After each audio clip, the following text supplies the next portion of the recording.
pagi hari ini ya untuk mencoba sesuatu yang lebih makro atau lebih luas. Ya, untuk itu saya akan berbagi layar. Baiklah, kenapa tema ini penting? Karena kita sebagai umat Muslim ini tentu harus berpikir lebih ke arah sistem.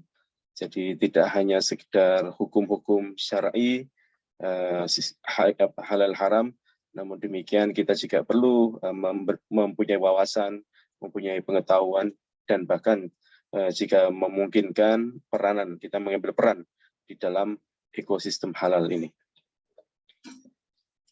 Bapak Ibu yang kami muliakan, kita meyakini bahwasanya Islam itu adalah ajaran yang sempurna, sehingga tidak ada satupun aktivitas kehidupan manusia ini yang tidak ditemukan ketentuan hukumnya dalam agama Islam. Nah, tentu ini sebagai umat Islam kita harus meyakini, ya, harus mempunyai keimanan, ya, bahwasanya Islam itu adalah agamanya Allah dan Islam itu adalah agama yang sempurna. Nah, meskipun demikian, mungkin ya, dan mungkin ada yang belum kita ketahui, ya, rahasia-rahasia atau hikmah-hikmah di balik ajaran Islam tersebut. Mungkin ada yang bersifat zahir maupun bersifat batin atau gaib, yang mana belum kita ketahui mengapa itu diperintahkan. Misalnya bagaimana itu urutan-urutan sholat, ya, bagaimana kenapa harus berdiri, harus rukuk, sujud, ya, itu tentu kita belum mengetahui sepenuhnya apa rahasia atau hikmah di balik ajaran ibadah, misalnya dalam bentuk sholat. Begitu juga makanan-makanan yang ada yang dihalalkan, diharamkan, ada sebagian yang mungkin sudah kita ketahui, tapi juga ada sebagian yang kita belum mengetahui sepenuhnya rahasia atau hikmah di balik ajaran ataupun pelarangan-pelarangan, ataupun juga anjuran-anjuran atau perintah atas syariat Islam. Dan kita sangat meyakini bahwasanya adanya syariat Islam pada hakikatnya merupakan karunia yang besar bagi umat manusia. Nah, untuk itu kita juga belajar dan juga mengimani bahwasanya keberadaan syariat Islam itu tidaklah untuk memberatkan manusia. Justru sebaliknya, keberadaan syariat Islam ini menghendaki kemudahan dan kemuliaan bagi manusia. Nah, ini tentu sesuatu yang kita yakini, namun di sisi lain juga ada sesuatu yang perlu kita perjuangkan sebagai umat manusia, sebagai umat Islam, di mana kita saat ini berada di negeri tercinta Indonesia, Indonesia Raya ini. Kita simak dua ayat Al-Quran ini. A'udzu billahi minasyaitonir rajim. Walaqad karramna bani Adam wa hamalnahum fil barri wal bahr wa razaqnahum minat thayyibati wa faddalnahum ala katsirin mimman khalaqna tafdila. Yang artinya, dan sesungguhnya telah kami muliakan anak-anak Adam, kami angkut mereka di daratan dan di lautan. Kami beri mereka rezeki yang baik-baik, dan kami lebihkan mereka dengan kelebihan yang sempurna atas kebanyakan makhluk yang telah kami ciptakan. Quran Al-Isra ayat 70. Dari ayat ini sesuatu kabar bahwasanya manusia itu adalah makhluk yang dimuliakan, ya, dimuliakan oleh Allah. Ya, kita tahu di bumi ini ada berbagai macam makhluk hidup, namun yang mengatur, ya, yang mengembangkan peradaban ini adalah umat manusia. Dan kita diberi kabar bahwasanya Allah mengangkut kita manusia ini di daratan, di lautan. Artinya dengan izin Allah kita memiliki teknologi, kita memiliki kendaraan yang kita gunakan untuk mengarungi daratan dan lautan. Dan juga Allah yang memberi kita rezeki, ya. Allah yang memberi kita rezeki dari berbagai macam sumber, ya, dari peristiwa alam, dan juga dengan izin-izinnya kita diberikan rezeki, ya, tidak berupa uang, ya, rezeki itu tidak hanya uang, ya, rezeki itu berupa, ya, berupa cuaca, berupa ketersediaan makanan, berupa kemudahan-kemudahan, apa yang kita kenakan, apa yang kita makan, apa yang kita rasakan. Nah, itu adalah rezeki yang bermakna lebih luas, ya. Dan juga kami Allah melebihkan, ya, Allah melebihkan manusia, ya, dengan kelebihan yang sempurna atas banyak makhluk yang telah Allah ciptakan. Nah, inilah bahwasanya kita perlu semakin mengimani bahwasanya kita adalah ciptaan manusia, ciptaan Allah yang dimuliakan. Maka dari itu kita tentu sebagai umat manusia ini juga perlu saling menghormati sesamanya, dan juga kita semakin, ya, mendekatkan diri kita kepada Allah Subhanahu wa taala. Kemudian pada ayat yang kedua, a'udzubillahi minasyaitonirrajim, yuridullahu bikumul yusra wa la yuridu bikumul usra. Yang artinya Allah menghendaki kemudahan bagimu dan tidak menghendaki kesukaran bagimu. Surat Al-Baqarah ayat 185. Ayat ini menyatakan bahwasanya hidup di dunia ini tentu ada banyak pilihan, namun Allah ini menghendaki kita untuk memilih yang mudah, ya, yang mudah, dan Allah tidak menghendaki pilihan-pilihan yang sukar. Nah, ini tentu dalam ajaran Islam, ya, dalam ajaran Islam itu banyak memberikan kemudahan-kemudahan. Bahkan juga kalau ada sesuatu yang sulit, ya, sesuatu yang sulit, yang darurat, ya, maka bahkan para ulama, ya, guru-guru kita mengajarkan, ya, bahwasanya kita boleh memilih, bahkan mengambil sesuatu yang dilarang, ya, tapi karena atas nama darurat, ya, atas nama ini maka boleh kita mengambil sisi-sisi kemudahan. Bapak Ibu yang kami muliakan, hakikat halal dan haram, ya, khususnya pada makanan, maka kita perlu melihat bahwasanya makanan haram yang dikonsumsi ini akan mempunyai pengaruh yang luas pada berbagai aspek kehidupan. Ya, tentu dengan mengetahui ini, maka kita menghindari makanan haram, ya, karena makanan ini, ya, adalah sesuatu yang akan diproses oleh tubuh kita, ya, dan makanan ini kita mendapatkan nutrisi, mendapatkan energi, mendapatkan kenikmatan, ya, kenikmatan dalam mulut kita, dan diproses oleh saluran pencernaan kita.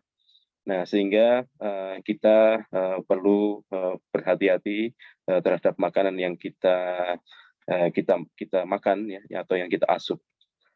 Nah, kenapa makanan haram ini dapat memberikan pengaruh, ya, pengaruh pada berbagai kehidupan? Pertama adalah makanan haram itu merupakan hal perbuatan yang dosa. Dan yang kedua, makanan haram itu membahayakan tubuh, yakni dapat merusak pertumbuhan fisik dan kecerdasan akal. Dan kemudian makanan haram ini dapat mempengaruhi sifat dan perilaku manusia. Nah, kita tentu secara ilmu pengetahuan, makanan yang kita asup itu akan ternyata ada pepatah, ya, kita itu adalah apa yang kita makan. Kita adalah apa yang kita makan, ya. Ini terjamin, misalnya kalau kita punya penyakit, ya, punya sesuatu, ya, kelainan di dalam tubuh, itu ternyata ada pengaruhnya, ya, kalau kita terhadap makanan sehari-hari yang kita asup. Nah, kemudian makanan haram ini menjadi sebab ditolaknya amal ibadah dan doa. Ya, kemudian dari alasan-alasan tersebut, mencari yang halal adalah suatu kewajiban sekaligus kebutuhan sebagai perwujudan ketaatan manusia dalam melaksanakan hukum-hukum Allah yang merupakan manifestasi keimanan.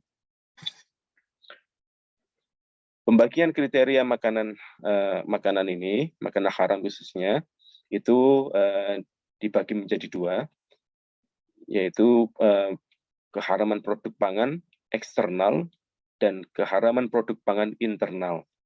Nah, keharaman produk pangan eksternal ini terdiri dari pertama hasil kejahatan, ya, hasil kejahatan, misalnya dari mencuri, dari merampok, ya, dari tindak pidana, korupsi, menipu, ya, ini adalah produk pangan eksternal keharamannya.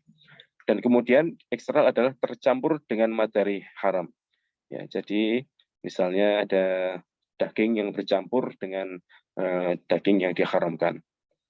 Nah, kemudian keharaman produk pangan secara internal ini dibagi menjadi 3, yaitu yang pertama adalah menjijikkan atau kotor, baik itu berupa bangkai, darah, babi, kemudian sembelian atas nama selain Allah. Ini adalah yang kategori internal dan menjijikkan atau kotor. Kemudian membahayakan, ya, membahayakan, yaitu khamr, ya, kemudian segala yang merusak dan membahayakan. Ya. Nah, khamr ini ya kita tahu ada bahaya khamr, ya, yang memabukkan dan dapat berpotensi mengganggu kesehatan manusia. Kemudian membahayakan ini juga termasuk segala yang merusak dan membahayakan. Ya, misalnya makanan itu secara dohir itu adalah bisa tergolong halal, ya. Namun apabila dia dalam jumlah tertentu dapat membahayakan, maka ini termasuk sesuatu yang merusak membahayakan, maka ini bisa mendapatkan kategori, ya, pengkategorian haram, ya, atas aspek internalnya. Nah, kemudian yang 3 adalah bagian dari organ manusia yang merupakan keharaman produk pangan internal. Nah, ini adalah ruang lingkup jaminan produk halal, ya, jaminan produk halal. Nah, ini adalah misalnya kita lihat suatu produk ini, ya, produk di sini ini bisa dibedakan menjadi barang dan jasa, ya, barang dan jasa. Nah, barang ini termasuk makan, minuman, obat, kosmetik, produk kimiawi, produk biologi, produk rekayasa genetika, produk gunaan yang dipakai, digunakan, atau dimanfaatkan. Nah, ini adalah barang-barang yang kita makan, ya, kita minum, dan kita kenakan. Nah, kemudian ruang lingkup jaminan produk halal ini yang terkait dengan jasa adalah terkait dengan penyembelihan, ya, pengolahan, penyimpanan, pengemasan, pendistribusian, penjualan, penyajian, ya, atas barang-barang makanan, minuman, dan yang dikenakan oleh manusia. Nah, kemudian ada 2 aspek ini. Kalau sisi kanan, ya, kita lihat dari tampilan slide di sini, produk, ya, dengan bahan baku yang diharamkan. Nah, ini mestinya wajib diberikan keterangan tidak halal, ya, tidak halal. Nah, dalam hal ini, ya, produk-produk yang tidak halal ini wajib diberikan keterangan tidak halal oleh siapa? Yaitu oleh pelaku usaha, ya. Nah, idealnya seperti itu, ya. Jadi kalau misalnya menjual, ya, makanan, ya, yang tidak halal, misalnya mengandung babi, maka penjual ini punya kewajiban memberikan keterangan tidak halal, atau misalnya memberikan keterangan bahwa ini adalah misalnya babi, gitu, ya, misalnya bakso babi misalnya. Nah, ini wajib dilakukan oleh pelaku usaha. Nah, sedangkan sisi lainnya, produk dengan bahan baku halal ini juga wajib disertifikasi. Wajib disertifikasi halal oleh siapa? Nah, ini oleh suatu instansi, dalam hal ini adalah BPJPH, ya. Dalam hal ini adalah suatu instansi yang telah diatur oleh negara, diatur oleh undang-undang, yang mana instansi ini akan memberikan sertifikasi halal terhadap produk dengan bahan baku yang halal. Nah, tentu BPJPH ini berkoordinasi dengan kementerian atau lembaga terkait, lembaga penjamin halal, dan juga Majelis Ulama Indonesia. Kemudian pada slide berikutnya, ini adalah standar rantai pasok, ya, rantai produksi produk halal, ya. Jadi tadi ada aspek jasanya ya, aspek mulai dari penyembelihan, pengolahan, penyimpanan, pengemasan, pendistribusian, penjualan dan penyajian. Ini ada 4 aspek yang merupakan rantai produksi produk halal dan distandarkan. Ya. Yaitu yang pertama adalah dipisahkan dengan lokasi, tempat, dan alat produk tidak halal. Kemudian yang kedua, dijaga kebersihannya dan higienitasnya. Kemudian yang ketiga, bebas dari najis. Dan yang keempat adalah bebas dari bahan tidak halal. Nah, ini adalah standar para jamaah sekalian, 4 hal yang perlu diperhatikan ya, dan dipenuhi oleh para pelaku usaha terkait dengan produk ya, barang dan jasa dalam rantai produksi produk halal. Ya, jadi terkait dipisahkan ya, jadi ada aspek dipisahkan dengan lokasi, ya, tempat dan alat produk yang tidak halal. Jadi jelas ya, apakah boleh perusahaan memiliki misalnya ada usaha ya atau tempat ya di situ ada dijual produk halal dan non halal. Nah, ini boleh asalkan dipisahkan ya, dipisahkan dan diberi tanda, diberi lokasi yang berbeda, dan juga alat pemrosesannya juga demikian ya, tidak boleh dicampur. Ya, dan tentu dijaga kebersihan dan higienitasnya, bebas dari najis ya, dan keempat bebas dari bahan yang tidak halal.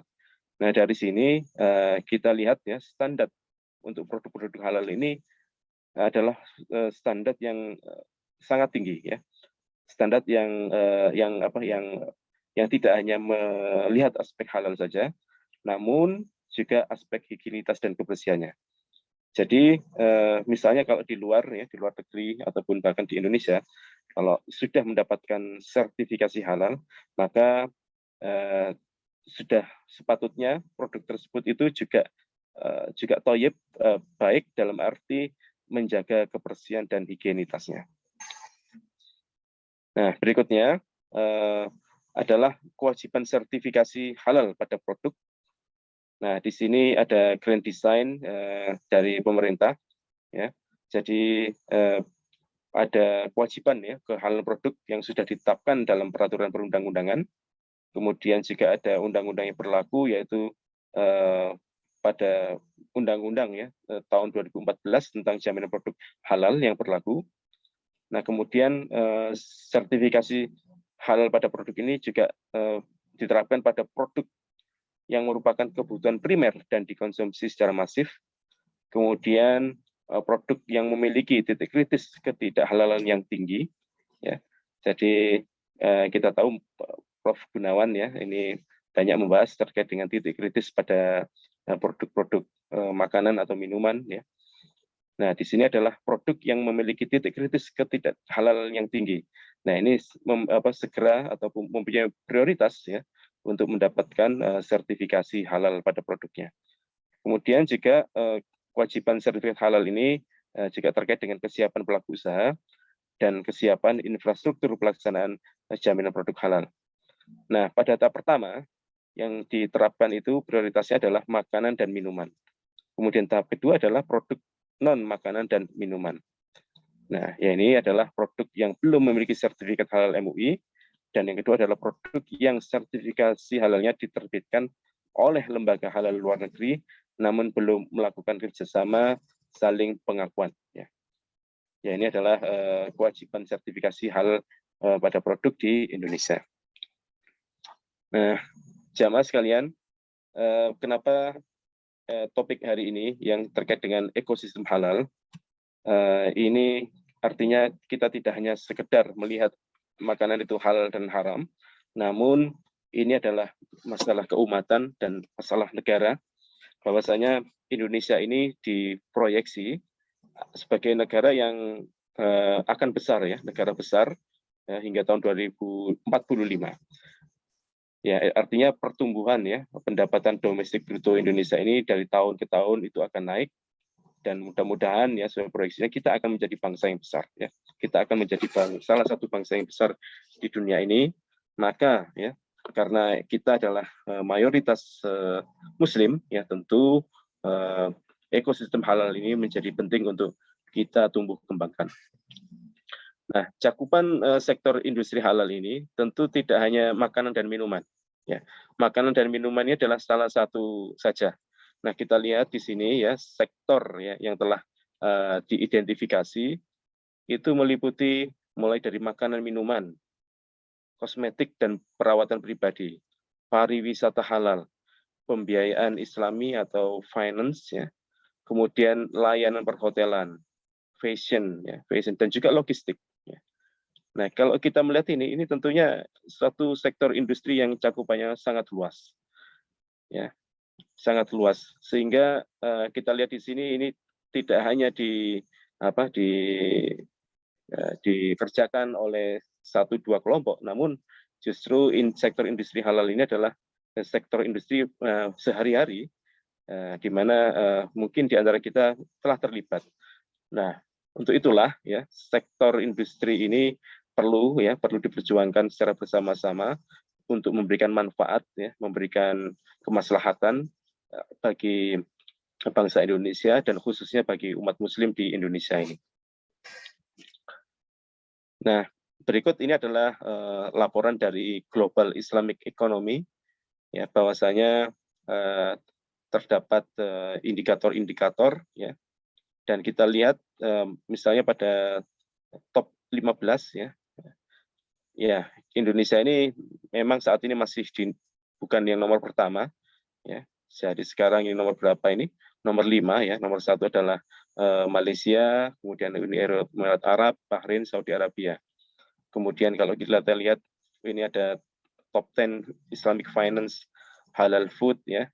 Nah, kemudian Modest Fashion ya, Media dan Recreation, kemudian ada Pharma and Cosmetic ya. Nah, di sini kita lihat Indonesia memang belum menjadi nomor 1 ya. Tapi kita melihat di sini sebenarnya kita lihat di sini adalah sebagai peluang ya. Ada peluang bahwasanya kita sudah masuk 10 besar ya. Masuk pada 10 besar pada beberapa aspek ya. Selain ini, dan ini juga ada kelemahan, misalnya kita ternyata di bagian farma dan kosmetik ya, ini ternyata kita tidak berada dalam 10 besar. Kemudian yang termasuk media dan rekreasi, nah ini ternyata juga kita belum menjadi negara top 10. Kemudian kalau fashion, nah ini sudah masuk di 3 besar. Nah, kemudian yang Islamic Finance, ya ini kita masih nomor 5. Kemudian di halal ya. Nah, halal food ini juga ironi ya. Kita sebagai umat muslim terbesar di dunia, tapi ini ternyata belum masuk sama sekali ya. Belum masuk. Kemudian Muslim friendly travel. Nah, ini sudah masuk 4 besar ya. Nah, ini adalah peluang dan tantangan bahwasanya juga ada peradaban global saat ini juga ini telah merekognisi ya adanya Islamic economy, Islamic finance, halal food dan seterusnya. Kemudian kita juga bisa melihat bagaimana potensi permintaan pasar industri halal global ya.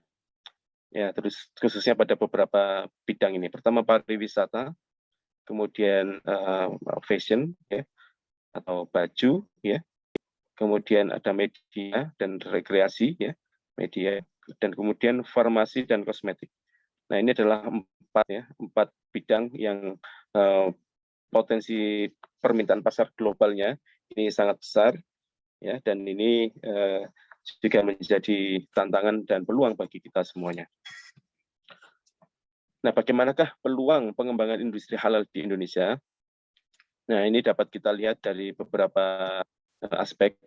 Yang pertama adalah kita memiliki peluang karena pertama adanya captive market atau jumlah penduduk Indonesia yang beragama Islam ini jumlahnya sangat banyak, yaitu 80 atau 85%. Ya. Yang kedua adalah tingginya permintaan dan daya beli produk halal di Indonesia. Ya. Dan yang ketiga adalah terbukanya peluang ekspor ke negara OKI maupun non-OKI. Kemudian adanya kebijakan substitusi produk impor. Nah, kemudian terbentuknya Komite Nasional Keuangan Syariah per 2020 yang menjadi Komite Nasional Ekonomi dan Keuangan Syariah atau KNEX. Dan juga berlakunya Undang-Undang Jaminan Produk Halal dan terbentuknya Badan Penyelenggara Jaminan Produk Halal atau BPJPH.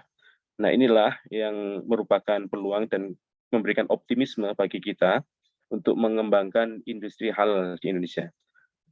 Ketua KNEX ya, yang dipimpin oleh Bapak Wakil Presiden, Kiai Haji Ma'ruf Amin, ini juga memiliki visi bahwasanya untuk menjadikan Indonesia ini sebagai negara industri atau industri halal ya, penghasil produk-produk halal. Ya, jadi sangat selaras dan kita dengan adanya KNEX ya, dengan adanya undang-undang, insya Allah ya kita akan menjadi ya suatu negara yang menghasilkan ya produk-produk halal dan dapat dimanfaatkan oleh dalam negeri dan luar negeri. Nah, ini adalah produk halal dunia ya dari sektor industri halal. Ada 7 sektor industri ya yang terkait dengan sektor industri makanan halal ya, kemudian keuangan Islam ya, travel halal, fashion halal, media dan rekreasi, farmasi halal, kosmetik halal. Ya. Nah, dari sektor industri halal ini ya bagaimana posisi Indonesia ya, ini telah masuk ya, sebenarnya telah masuk di dalam posisi-posisi yang baik ya, dan juga adanya nilai realisasi dan prediksi ya, nilai realisasi dan prediksi. Nah, di mana peluang-peluang ini tentu harus kita siapkan dan kita kerjakan ya dengan baik ya dari 7 sektor industri halal ini. Nah, ini adalah sumbernya tahun 2019. Nah, tentu ini sumber sebelum adanya pandemi ya. Dengan asumsi ya, ini masih pandemi ini mungkin karena pengaruhnya dampaknya sama kurang lebih. Nah, sehingga nilai prediksi ya ini kurang lebih bisa seperti ini atau mungkin juga bisa terkoreksi. Nah, tadi peluang ya. Nah, kemudian tantangan ya. Tantangan pengembangan industri halal di Indonesia. Nah, ini adalah tantangannya ya. Pertama, itu adalah rendahnya jumlah produk UMKM ya yang memiliki sertifikat halal ya. Nah, ini sudah kita tahu ya. Kita tahu ya, dan juga kawan-kawan di ITS juga mendampingi bagaimana berapa juta UMKM di Indonesia, tapi sangat sedikit sekali yang mempunyai sertifikat halal. Nah, kemudian ini baru ini ya, belum keluar PMK ya, tarif ya, ini alhamdulillah ini yang kedua ini baru saja ya, baru beberapa bulan terakhir. Alhamdulillah ini peraturan PMK ini sudah ada. Nah, sehingga tinggal sekarang dilaksanakan ya. Ini sudah baru keluar, tapi sekarang BPJPH ini sedang menyiapkan bagaimana tata kelola ya pelaksanaan sertifikasi halal. Nah, kemudian belum optimalnya sistem informasi halal dalam pelayanan jaminan produk halal. Dan yang terakhir, nah ini juga sangat penting, yaitu adanya tantangan sumber daya manusia yang paham halal masih terbatas, baik secara kualitatif dan kuantitatif. Ya, untuk itu ya ini pengembangan SDM atau menyiapkan SDM menjadi isu yang sangat penting. Ini adalah ekosistem halal Indonesia ya, yang berupa produk ya, produk barang dan jasa ya. Ya, tadi barang itu ya ada beberapa, ada 8 ya, makanan, minuman, obat, kosmetik, produk kimiawi, produk biologi, produk rekayasa genetik, barang gunaan.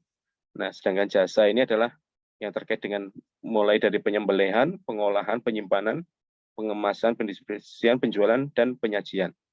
Nah, ini semua adalah akan membentuk suatu sistem halal. Nah, tentu bagaimana kita ya merangkum, mengelola ya, mengatur semua produk barang dan jasa ini agar dapat tercipta suatu sistem halal. Nah, berikut adalah konsep dasar dan pilar ekosistem industri halal ya. Jadi mulai dari potensi Indonesia yang berupa aturan perundangan ya, sumber daya manusia, geopolitik, konsumen yang didukung oleh dukungan pemerintah, infrastruktur. Jadi ada 4 pilar ya. Dukungan pemerintah, infrastruktur ya berupa logistik, supply chain, SDM ya berupa sumber daya manusia, tentu training, membangun kesadaran, dan juga adanya pilar pelayanan keuangan, dana maupun pendampingan. Nah, kemudian ini semua dapat mendukung ya sektor industri pangan, farmasi, pariwisata, kosmetik, dan finance untuk pertumbuhan ekspor dan ekonomi Indonesia yang lebih baik. Nah, berikut disampaikan terkait dengan rantai nilai industri makanan dan minuman. Ya. Dari sini kita lihat mulai rantai nilai dari bahan baku, teknologi, manufaktur, saluran distribusi, retailer hingga pembiayaan. Nah, kemudian ini bisa dikelompokkan ya, ada industri utama dan industri pendukung. Ya. Nah, ini sangat banyak sekali dan ini telah diidentifikasi ya.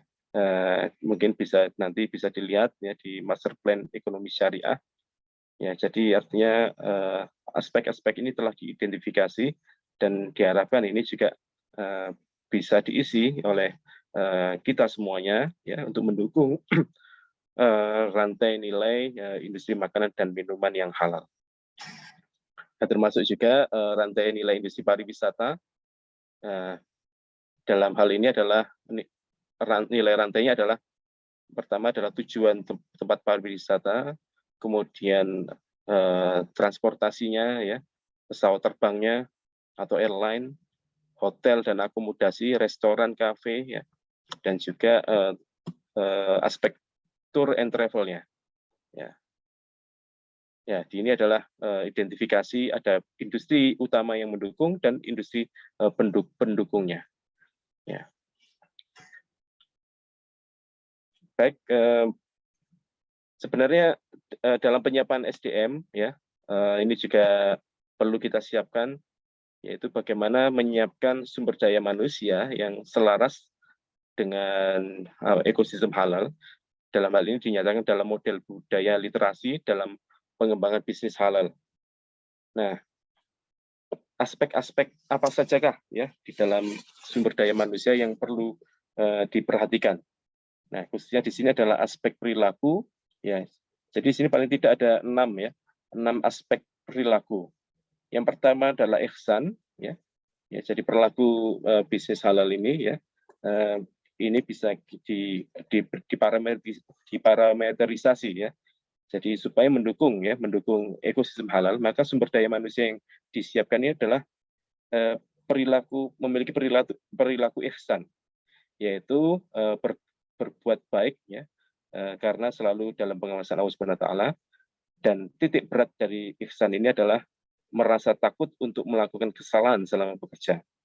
Kemudian yang kedua adalah perilaku istiqomah yang memiliki dimensi menjunjung tinggi nilai kebenaran. Dalam hari ini titik beratnya adalah bekerja dengan disiplin. Nah, kemudian adalah perilaku ikhlas ya, yaitu mengerjakan segala sesuatu dengan sungguh-sungguh, di mana titik beratnya adalah cenderung untuk menunjukkan hasil pekerjaan yang berkualitas. Kemudian juga perilaku kepercayaan atau integritas, yang dimensinya adalah dapat dipercaya menyelesaikan tugas dengan baik, dan titik beratnya adalah berani menolak ajakan untuk melakukan perbuatan jahat. Kemudian perilaku berikutnya adalah komitmen. Ya. Komitmen di mana dimensinya adalah menunjukkan perilaku dan tindakan secara sukarela. Kemudian titik beratnya adalah tanggung jawab yang tinggi menyelesaikan pekerjaan.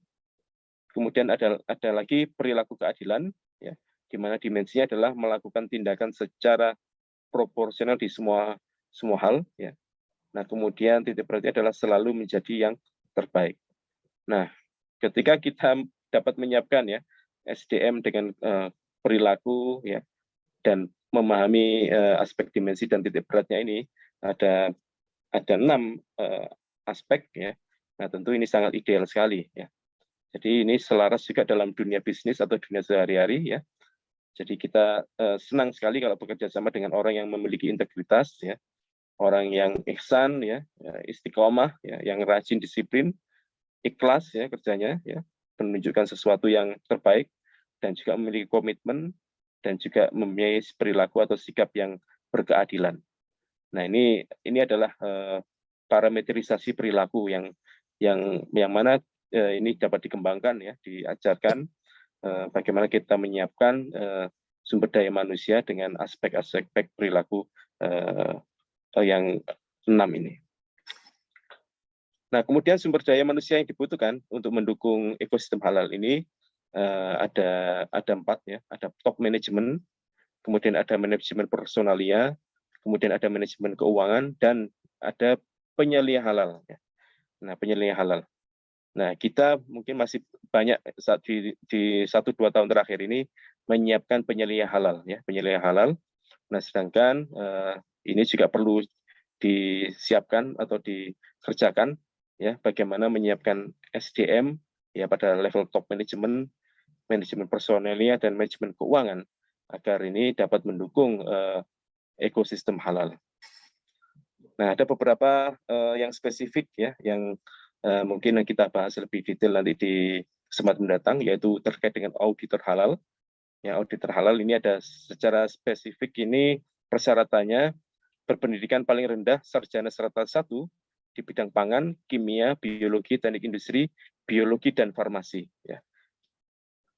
Nah, ini adalah jadi ini tidak semua orang ya dapat menjadi auditor halal, ya. Tapi tadi ada penyelia halal, ini bisa semuanya, bisa hampir semuanya ya, tentu yang Muslim ya. Nah, tapi auditor halal ini hanya kawan-kawan yang berpendidikan S1 di bidang tertentu, yaitu pangan, kimia, biologi, teknik industri, biologi, dan farmasi. Ya, mungkin kita akan bahas lebih lanjut di kesempatan mendatang, atau Pak Gunawan nanti akan menyampaikan terkait dengan profesi auditor halal. Nah, kemudian juga ini ada profesi yang juga perlu disiapkan adalah juru sembelih halal atau juleha. Ya. Kemudian ada juga profesi analis produk halal. Ya. Analis produk halal. Ya, ini adalah person atau orang-orang yang memiliki sertifikat kompetensi sebagai seorang analis dan mempunyai keterampilan untuk mengoperasikan peralatan, ya, seperti PCR, GCMS, spektrofotometer, kromatografi, dan lainnya. Ya. Jadi analis produk halal ini adalah tugasnya adalah untuk menganalisis produk makanan yang didaftarkan untuk mendapatkan sertifikasi halal sesuai dengan metode pengujian yang benar. Ya. Kemudian juga ada profesi-profesi lain ya, salah satunya adalah pemandu wisata halal. Ya, ini ini kita perlu akhirnya dengan ekosistem halal ini akan muncul produk-produk yang dengan sertifikat halal dan juga profesi-profesi yang mendukung ya ekosistem halal ya. Dan salah satunya adalah ini misalnya profesi pemandu wisata halal. Ya, ya artinya apa? Profesi ini tentu orang-orang yang bertugas untuk memberikan bimbingan, penjelasan, dan petunjuk yang berkaitan dengan halal, antara lain lokasi wisatanya, tempat makanan, dan jenis makanan. Ya. Nah, syarat untuk menjadi pemandu wisata halal ini tentu ya beragama Islam dan diharapkan memahami mengenai kaidah halal dan haram. Nah, kemudian secara global ada tugas ya terkait dengan edukasi dan promosi halal ini. Nah, siapakah organisasi atau instansi yang diharapkan ya berperan dalam edukasi dan promosi halal ini?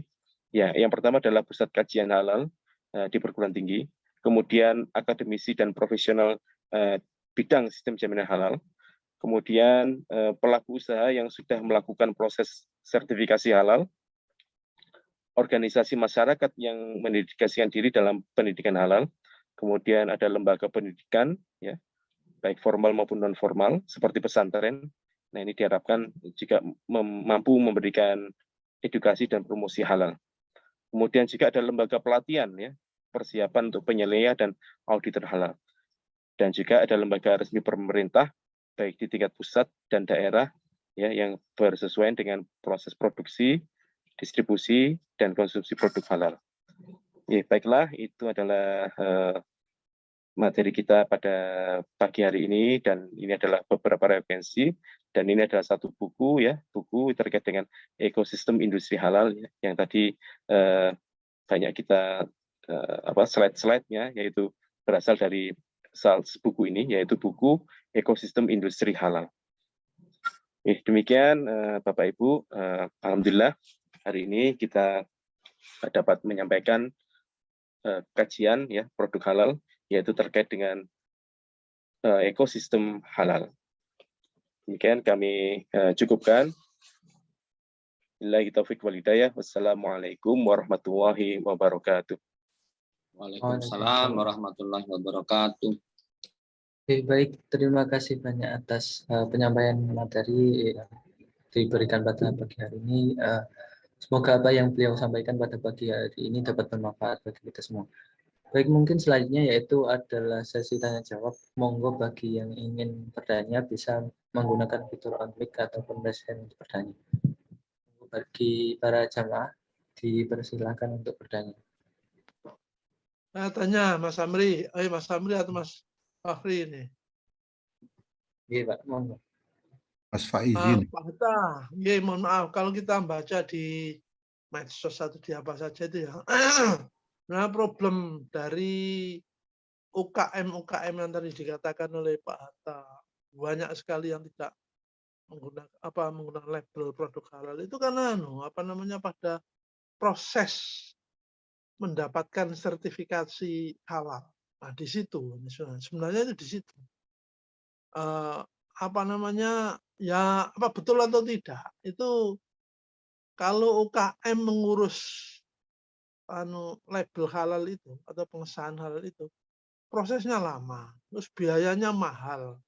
Ini apakah tidak justru itu yang harus dipecahkan oleh negara, ya, oleh negara sekali lagi, sehingga yang terjadi itu tidak ada hambatan untuk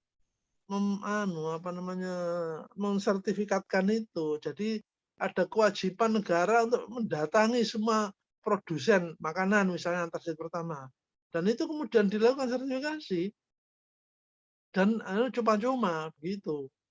Nah, terus kemudian dananya dari mana dan sebagainya. Ya misalnya dana abadi haji itu kan besar itu, triliunan itu. Itu kalau dipakai untuk membiayai hal seperti itu kan bisa. Atau dari dana resmi. Ini proyeknya pemerintah untuk halalisasi segala produk. Kan kuncinya itu di sana menurut saya ya. Sebabnya apa? Semua orang Muslim lah pada umumnya, itu pedagang-pedagang itu mesti ingin berdagang yang halal. Bahkan mereka tidak ada sertifikatnya pun mereka memperdagangkan hal yang halal. Hanya orang-orang tertentu yang jumlahnya proporsinya sangat kecil itu yang kadang-kadang nyelubuk dikasih babi dia dan sebagainya itu. Tapi mayoritas ini tidak, mayoritas itu kemen halal. Nah, jadi kuncinya menurut saya dalam ekosistem halal itu kewajiban pemerintah untuk mensertifikasi halalnya produk. Semua begitu. Bahkan seharusnya juga kalau ditemukan yang tidak halal maka diberi sertifikat dan ditempelkan ini penjual makanan atau ini produk makanan tidak halal. Nah, begitu.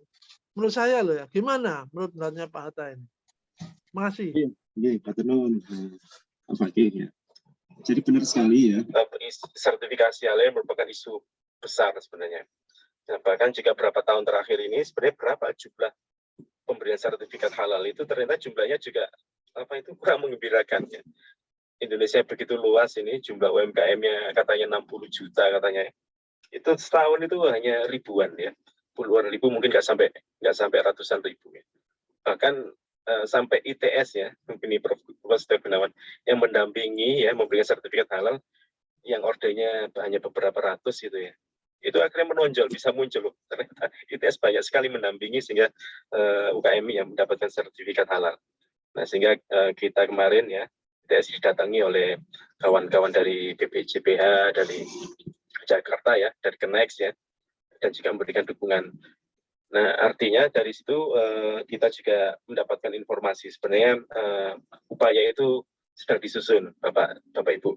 Upaya itu bahkan juga ada target ya dalam periode ini pemerintah ini jika per tahunnya sertifikasinya adalah sudah tidak lagi beberapa ribu, tapi sudah orde juta ya, 2 juta sertifikat atau berapa ya, kalau saya tidak salah itu kemarin disampaikan seperti itu. Nah, bagaimana caranya atau strateginya? Nah, ini sedang disusun oleh BPJPH ya. Tentu di sini ada ini Bapak, ada beberapa isu. Pertama adalah siapa yang memberikan sertifikat itu ya, siapa yang melakukan pemeriksaan ya. LPH-nya, lembaga pemeriksa hal yang memberikan sertifikat kan tentu di sini adalah MUI ya. Kemudian apa yang memeriksa ya lembaga pemeriksa hal itu adalah LPH. Nah, ini karena dulu LPH-nya ya itu LPPOM ya. LPPOM ya, dan dalam ini kan sangat terbatas ya, jangkauannya itu mungkin hanya tingkat kota-kota besar. Nah, ini tentu butuh LPH yang jumlahnya banyak. Kemudian juga butuh penyelia atau pendamping halal. Nah, ini membentuk ekosistemnya ini juga menjadi perjuangan ya. Nah, jadi ini sekarang sedang menjadi PR ya dari Kementerian Agama sekarang ya. Nah, khususnya yang UMKM ini juga ada semacam kebijakan ya, kalau tidak salah kemarin ya, itu ada biayanya. Kalau kita tahu sekarang sudah ada PMK, bagaimana peraturan Menteri Keuangan terkait pembiayaan sertifikasi halal. Nah, jadi sudah ada muncul beberapa waktu yang lalu. Jadi misalnya untuk UMK ya ada kategorinya, ada mikro, ada yang ukuran menengah dan seterusnya.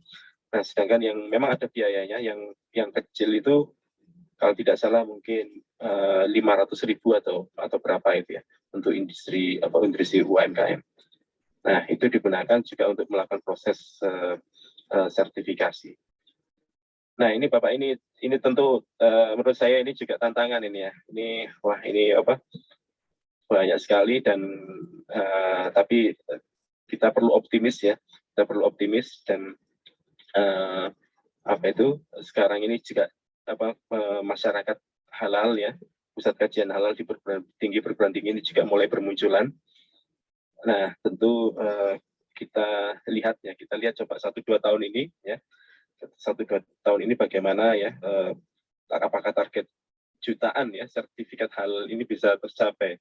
Nah, kalau itu bisa artinya ini sesuatu yang baik. Tapi kalau itu ternyata masih ada kendala-kendala ya, nah maka kita perlu mengevaluasi lagi atau ya semangatnya sudah ada tapi begitu prakteknya ini masih banyak tumpang tindih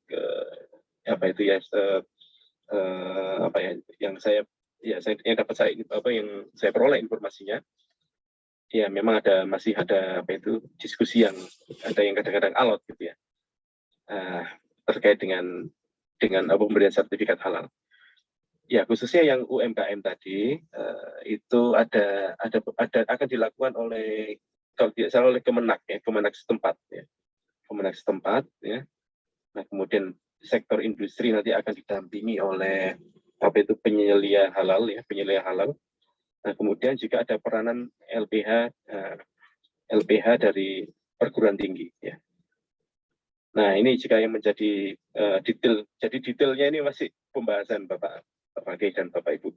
Ya, grand desainnya sudah ada. Jadi misalnya dari siapa dan bagaimana ya, sampai SOP-nya ini masih disiapkan ya. Kira-kira itu, sudah ada kebijakan mengarah ke sana seperti tadi ya, ada self declare namanya Bapak Ibu ya, terkait dengan yang UMKM industri kecil ya, yang misalnya sudah jelas-jelas misalnya dari secara umum ya bahan-bahannya ini sudah halal.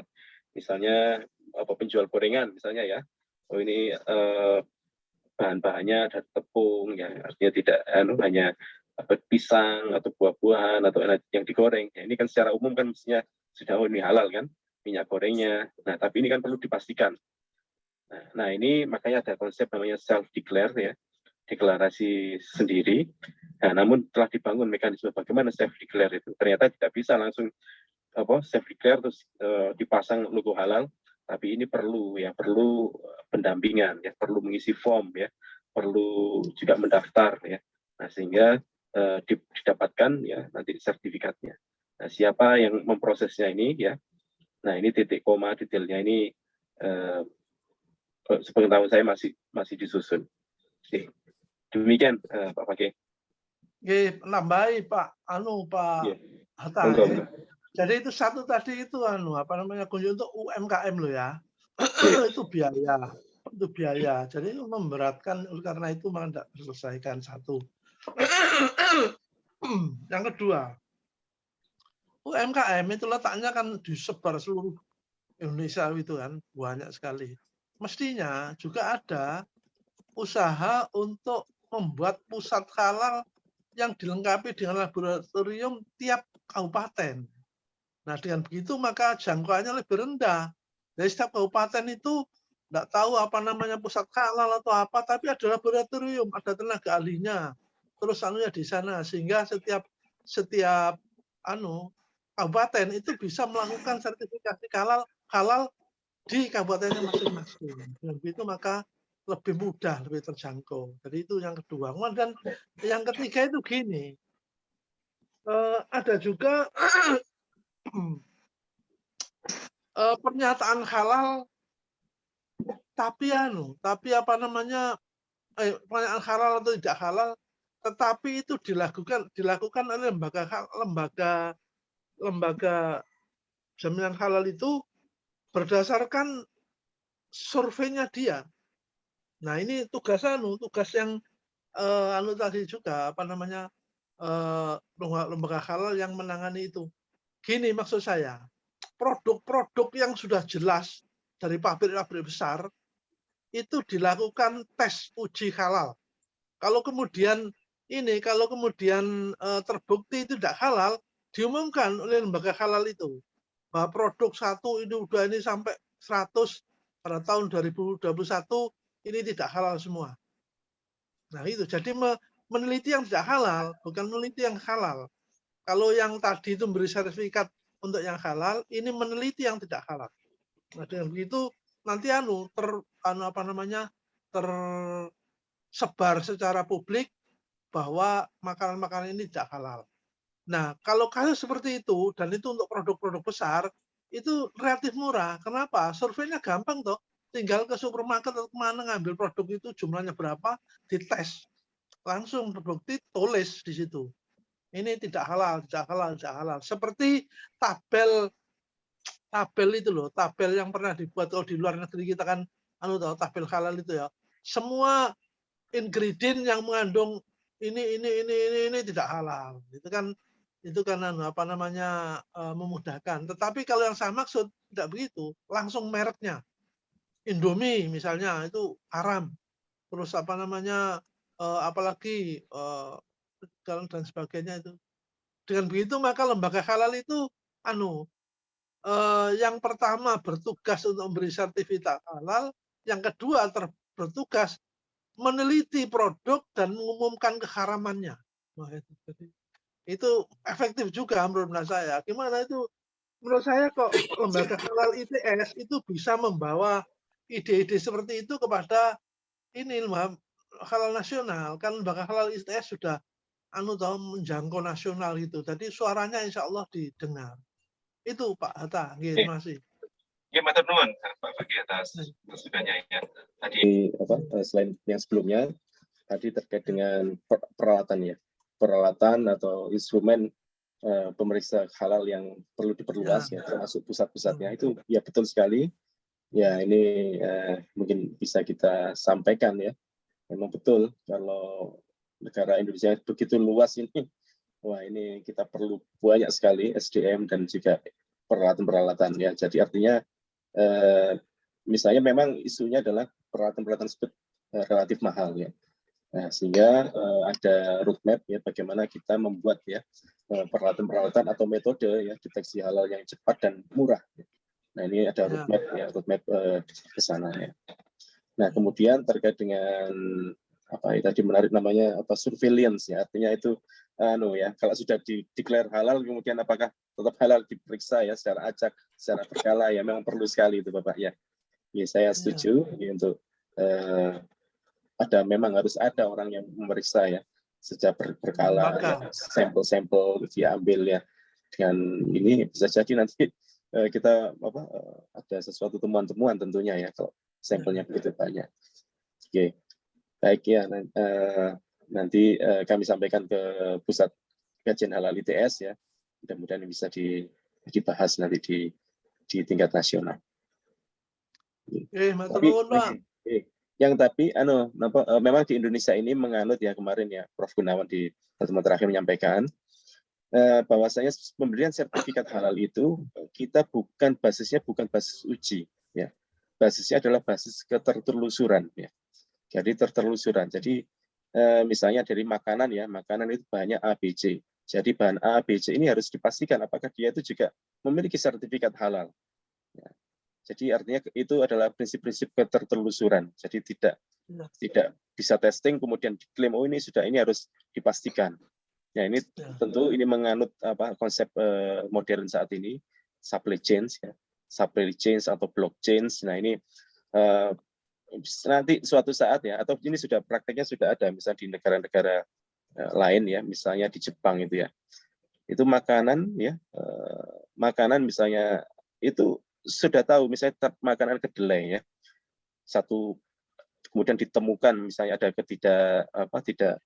ketidaksesuaian.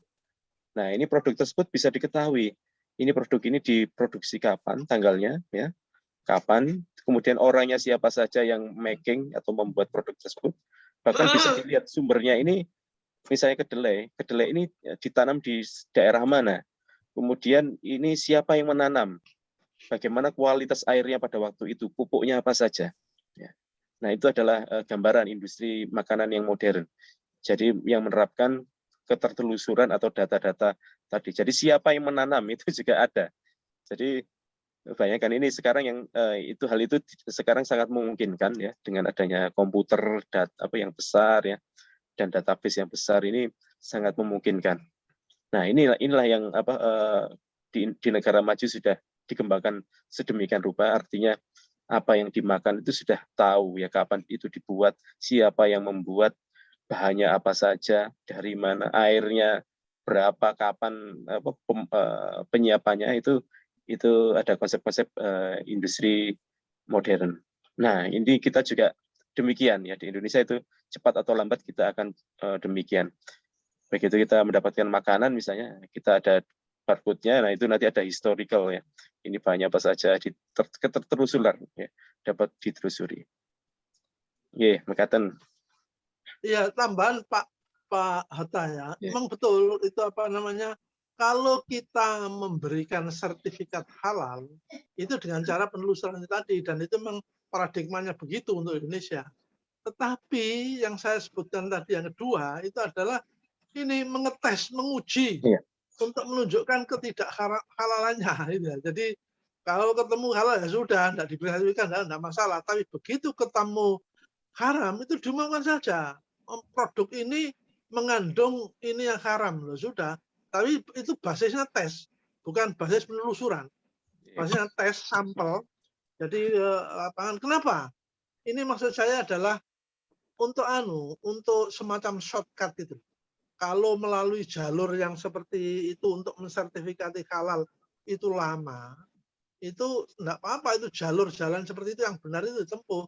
Tetapi juga perlu ada jalur lain, yaitu mengumumkan yang haram dengan cara sampel testing itu.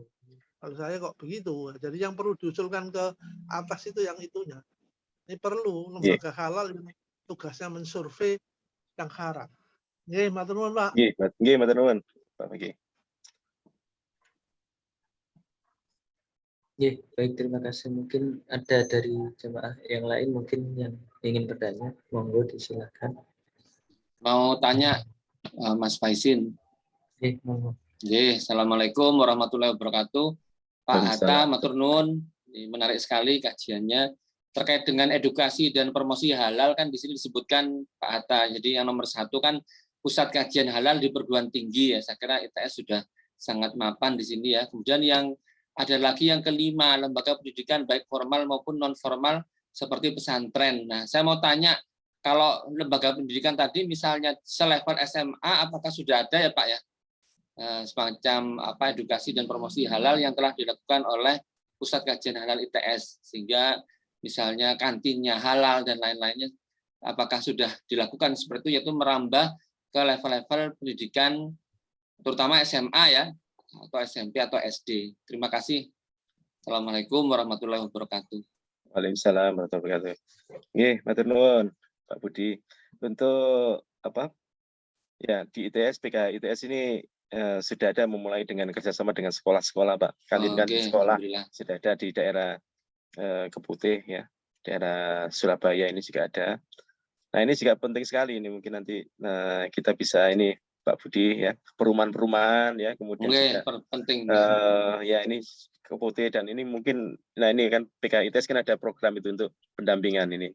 Nah, mudah-mudahan di tahun 2022 ini lebih banyak lagi, mungkin kita kerjasama dengan kelompok masyarakat ya, dengan apa itu misalnya LPMK-nya atau dengan ini untuk dengan apa itu tenan-tenan atau pedagang-pedagang itu bisa ke arah sana ya, mengikuti pendampingan PKH ITS ya. Kemudian nanti akan mendapatkan pendampingan untuk sertifikasi halal ataupun juga mendapatkan paling tidak stiker sertifikat PKH ITS ya. Nah, ini kan ya paling dekat kan kita dari ITS ya, kita sudah PKH ya. PR besarnya adalah yang paling cepat adalah di daerah ITS dan sekitarnya.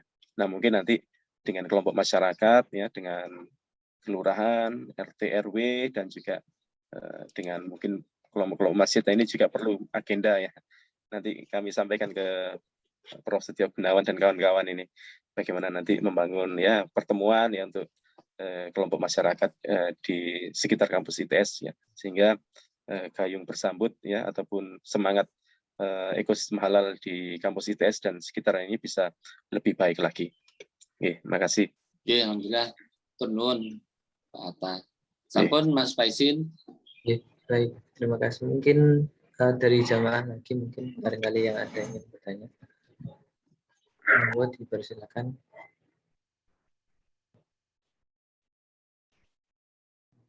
Monggo Pak Sinem Baskoro.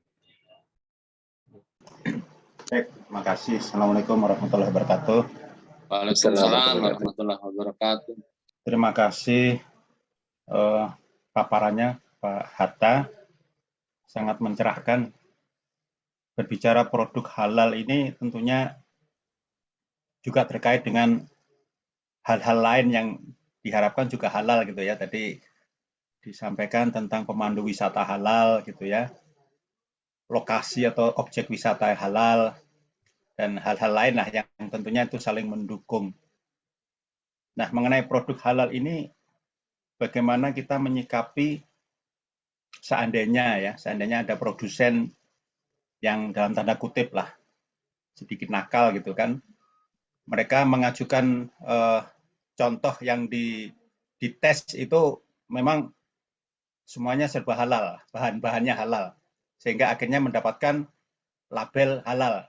Namun kemudian yang beredar di masyarakat, mereka tidak ini lagi, misalkan ada yang bercampur dengan hal-hal yang haram ya, seperti itu bagaimana cara mengantisipasinya. Yang kedua, saya lebih menyoroti objek-objek wisata, apakah memang sudah dikondisikan menjadi objek wisata halal gitu kan.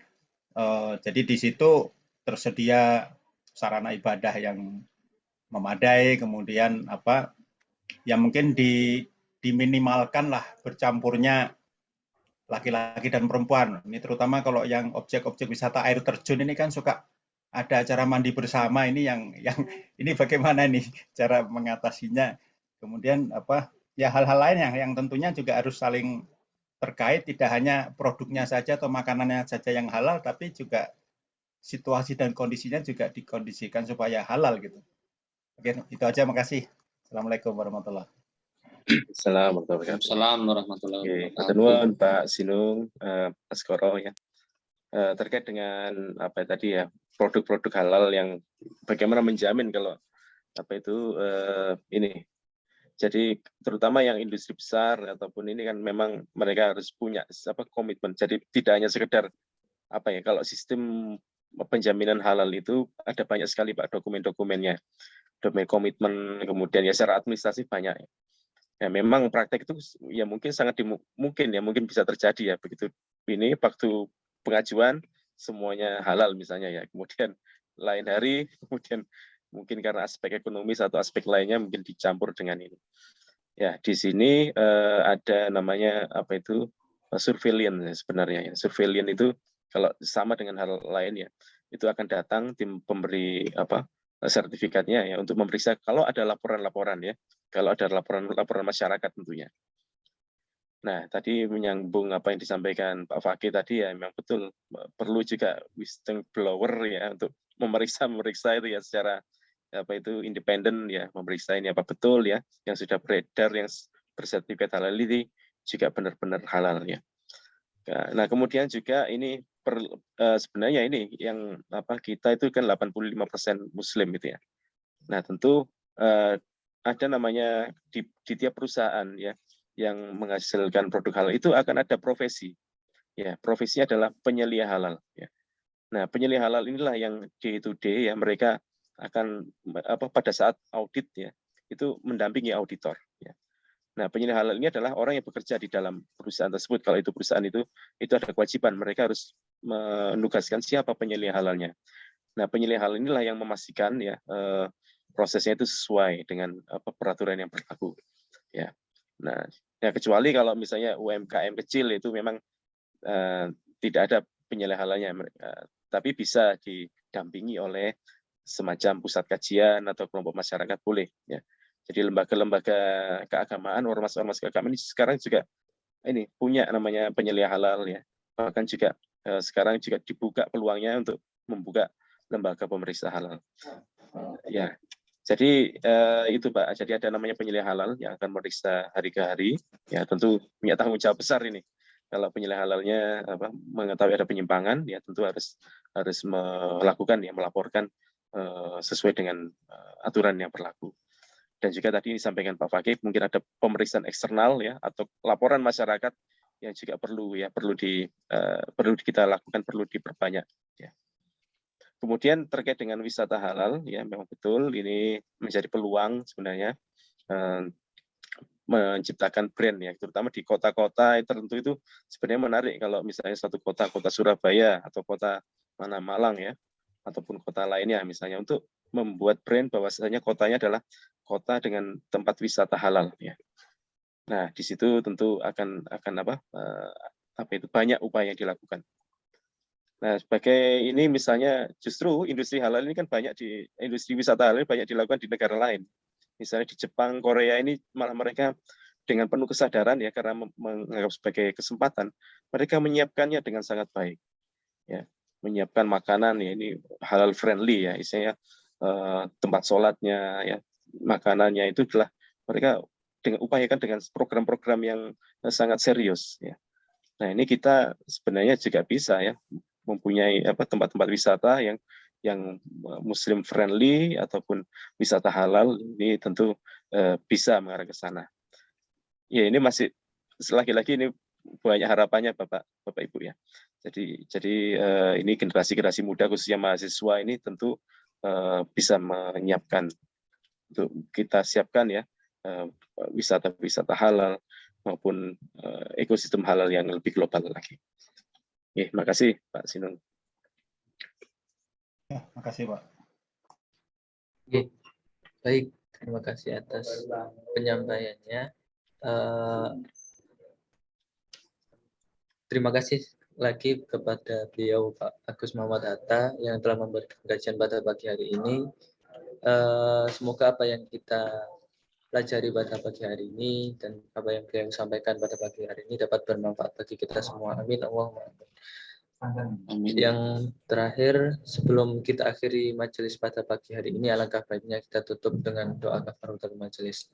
Subhanakallahumma wa bihamdika asyhadu an la ilaha illa anta astaghfiruka.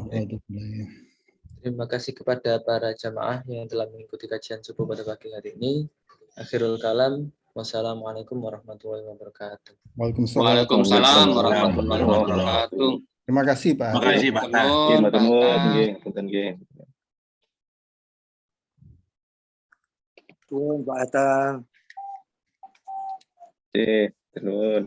Amin.